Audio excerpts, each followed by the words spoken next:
This newscast is brought to you by DOH.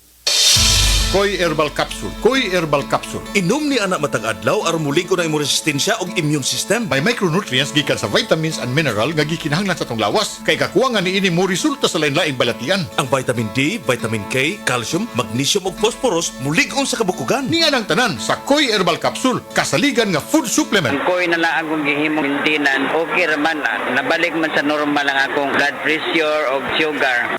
Koy Herbal Capsule, aprobado sa FDA. Tag 250 lang, no approved therapeutic claims. Oras, hatod ka na to sa Camel Soy Sauce. Ubo, Plemix. Huba, Plemix. Plema, igawas na. Plemix Forte Lagundi Capsule and Syrup. Ginama gikan sa natural nga lagundi. Plemix. Basta lagundi, Plemix. Vitex Negudo L is the generic name of Plemix Forte. If symptoms persist, consult your doctor. Ubo, Plemix. Huba, Plemix.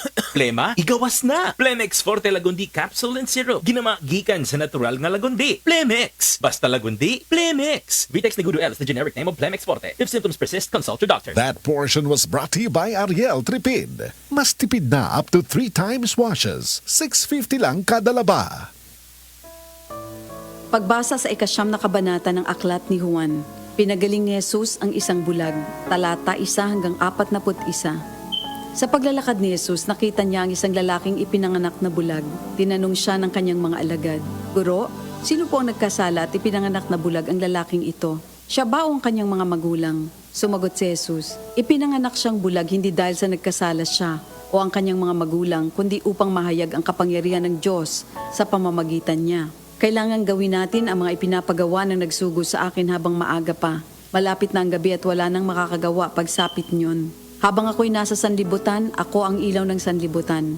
Pagkasabi nito, dumura si Jesus sa lupa at gumawa ng putik. Pagkatapos ipinahid niya ito sa mata ng bulag. Sinabi ni Jesus sa bulag, "Pumunta ka sa deposito ng tubig sa silo at maghilamos ka roon." Ang kahulugan ng salitang silo ay sinugo. Ganon nga ang ginawa ng bulag at nang magbalik siya ay nakakakita na. Nagsalita ang mga kapitbahay niya at ang mga nakakita sa kanya nung siya'y namamalimos pa. "Hindi ba yan ang pulubing bulag?" Sumagot ang ilan. "Yan nga," sabi naman ng iba. "Hindi, kamukha lang." Kaya't nagsalita pa ang dating bulag, "Ako nga po yun." "Paano ka nakakita?" tanong nila. Sumagot siya, "Ang lalaking tinatawag na Jesus ay gumawa ng putik at ipinahid yon sa aking mga mata. Pagkatapos sinabi niya sa akin, pumunta ka sa silo at maghilamos. Pumunta nga ako doon at naghilamos at nakakita na ako."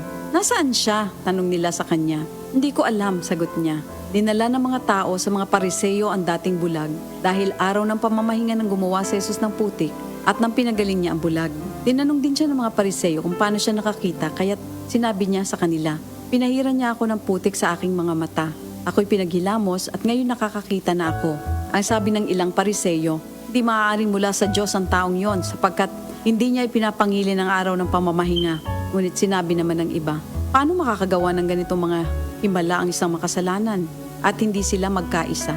Kaya tinanong nilang muli ang dating bulag, "At ikaw, ano naman ang masasabi mo tungkol sa kanya? Dahil pinagaling niya ang iyong mga mata." "Isa siyang propeta," sagot niya. Ayaw maniwala ng mga Hudyo na siya'y talagang dating bulag kaya't ipinatawag nila ang kanyang mga magulang. "Anak nga ba ninyo ito?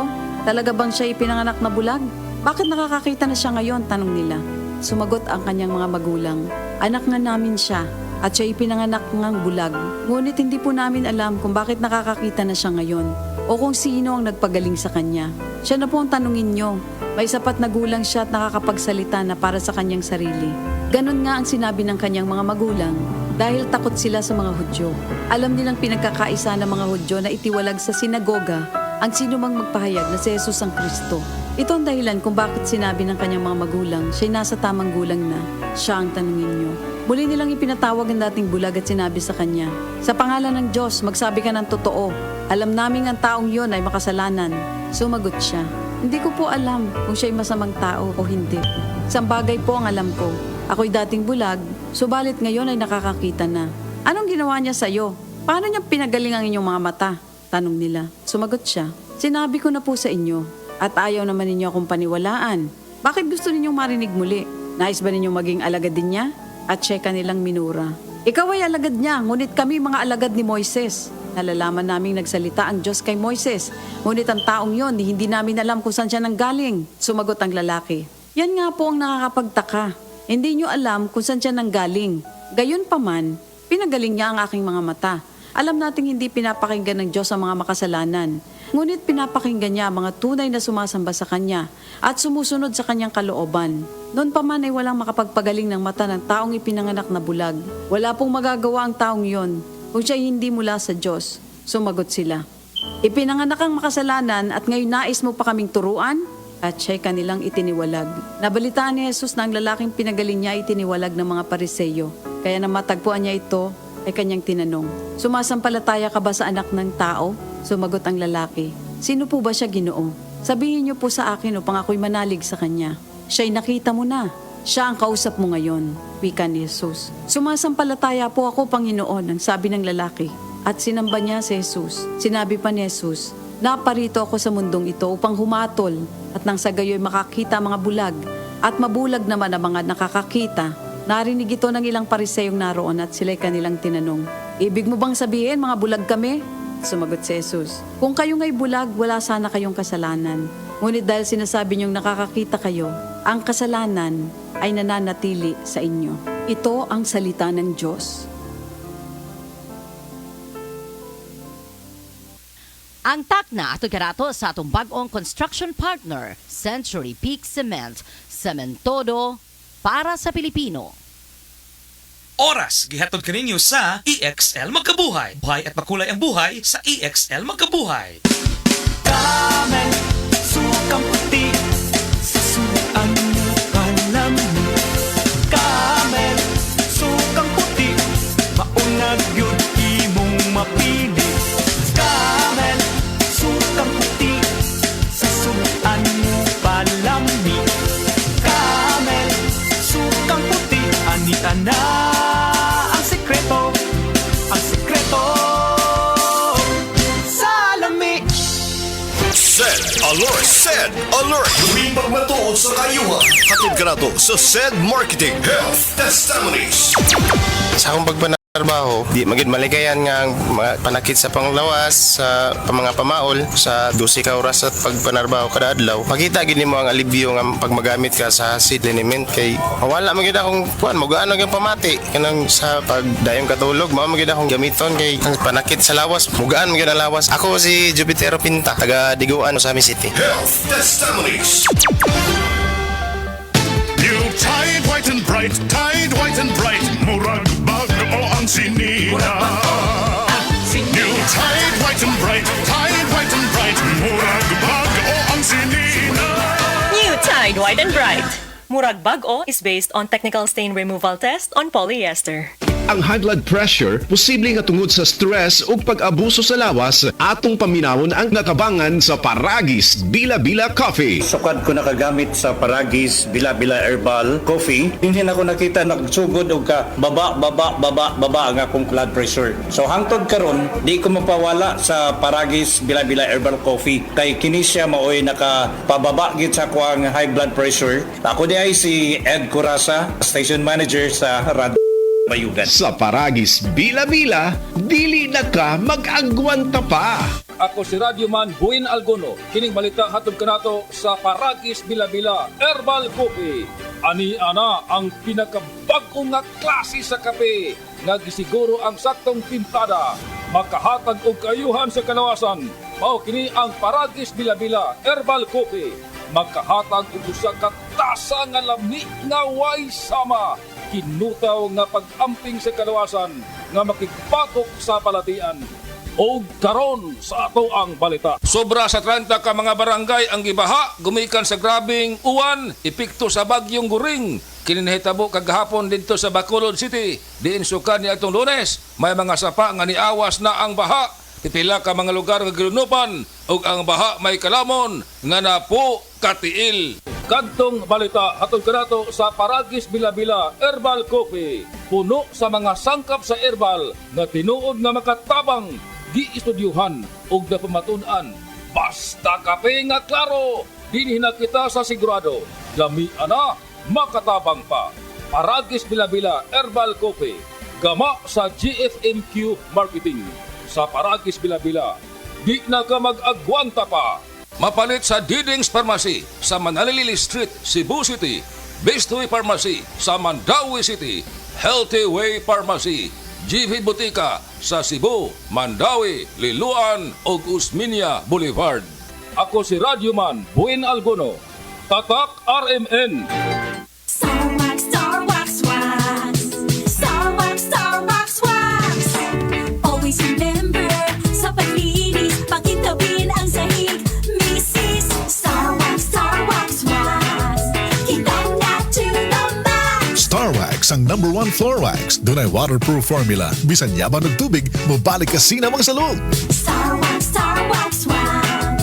Kitang na to the max, max, max. Starwax Floor Wax. Manufactured by ACS Manufacturing Corporation. ISO certified world-class quality. ACS. Kini nga balita agihatod kaninyo sa Plemex. Pag may ubo o hika, mag-Plemex agad. Basta lagundi, Plemex.